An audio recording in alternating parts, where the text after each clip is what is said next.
டாப்ல வந்து நீங்க வந்து இதுக்கெல்லாம் ப்ராப்பரா கியூரிங் பண்ணிட்டு டாப் லேயர்ல வந்து பாத்தீங்கன்னா 2 டைப்ல இருக்குது. ஒன்று வந்து கட்டை கொத்து தரனா அதுக்கு தகுந்த மாதிரி மரத்தை எல்லாமே நம்ம செலக்ட் பண்ணி மெயினா வந்து அவுட்ல எல்லாமே வந்து பாத்தீங்கன்னா அந்த மெயின் சேனல் வந்து நீங்க வந்து வச்சிடணும். அந்த கட்டையை வச்சுட்டு குறுக்குல வந்து பாத்தீங்கன்னா குறுக்க வந்து நீங்க அந்த கட்டை கொத்து அந்த மரத்தை வந்து போடணும். அந்த மரம் போடத்துல ஒரு மரத்துக்கும் வந்து பாத்தீங்கன்னா கம்பல்சரியா வந்து பாத்தீங்கன்னா 1.5 அடிக்கு மேல கேப் இருக்கக்கூடாது.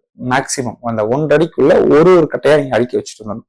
அடுக்கி வச்சுட்டு அந்த கட்டையை போய் அந்த அவுட்ரு வால்ல நீங்க செட்டிங் பண்ணச்சுல அந்த அவுட்ரு வால்ல ப்ராப்பரா வந்து தார் அடிச்சு கெமிக்கல் அடிச்சு கரையா இல்லாம இருக்கிறதுக்கு, ஏன்னா அந்த சவுத்து குளிப்பு வைக்க போறீங்க, அதெல்லாம் ப்ராப்பரா பண்ணிட்டு க்ளோஸ் பண்ணி வச்சுட்டு 1.5 அடி நீங்க வந்து அந்த கட்டை குத்து டைப்பா பண்ணிட்டு அதுக்கு மேல வந்து பாத்தீங்கன்னா கண்டிகள், அதாவது ஸ்மால் பிக் இருக்கும். அந்த ஸ்மால் பிக்கை வந்து அதாவது என்னன்னா ஹரிசாண்டலா நீங்க இப்ப இங்க ஸ்கொயரா இருக்குன்னா இந்த ஸ்கொயர்ல இருந்து நீங்க கல் எடுக்கக்கூடாது.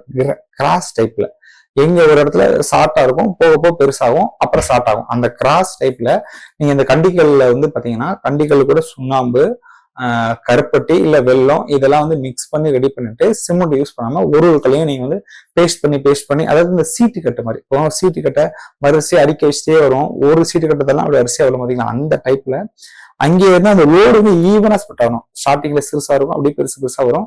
ஈவனா கிராஸ் டைப்ல அந்த செங்கல் எல்லாமே அடுக்கிட்டு இந்த செங்கல் மேல ஒரு அதாவது ஒரு சின்ன நம்ம நார்மல் மண் எடுத்து ஒரு 2.5 இன்ச்சு மண்ணு இந்த சிப்ஸ் எல்லாம் கலந்து இந்த சுண்ணாம்பு வந்து ஒரு சின்ன ஒரு காங்கிரீட் கணக்கா கொடுத்துட்டு அதுக்கு மேல செங்கல் ஜெல்லியை கலந்து நீங்க கடுக்கா வள்ளத்தை ஊற வச்சு ரூஃப் காங்கிரீட் கணக்கா நீங்க வந்து அது எல்லாமே போட்டு லாக் பண்ணிட்டீங்கன்னா ஒரு ரூஃப் கிடைச்சிடும்.